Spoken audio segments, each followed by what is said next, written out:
hindi lang pala kuta ng mga gwapo, kuta rin ng mga ganda. Oh, yes. Ma'am, magpakilala po kayo. Hello, ako si Faye Bacani from Lubao, Tradisyon ko, Lubao, Pampanga. Ma'am, ano ba yung mga kinuha nating item? Nagkumuha ko ng spider helmet, flat seat, tsaka yung dalawang gulong para sa lower.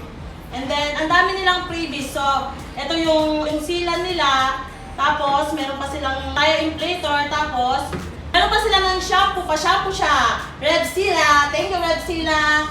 Super dami nilang freebies dito. So, masarap mamili kasi pre-installation pa siya. Wala siyang bayad. Magkano naman po yung naging down niya, ma'am? Nag-down lang ako ng 3-3. Napakababa naman, ma'am. At dahil po dyan, ma'am, bibigyan po namin kayo ng chance na manalo ng brand new Yamaha Mio Passion sa darating na July 1. Kaya laging ride safe, ride ganda. Give it to me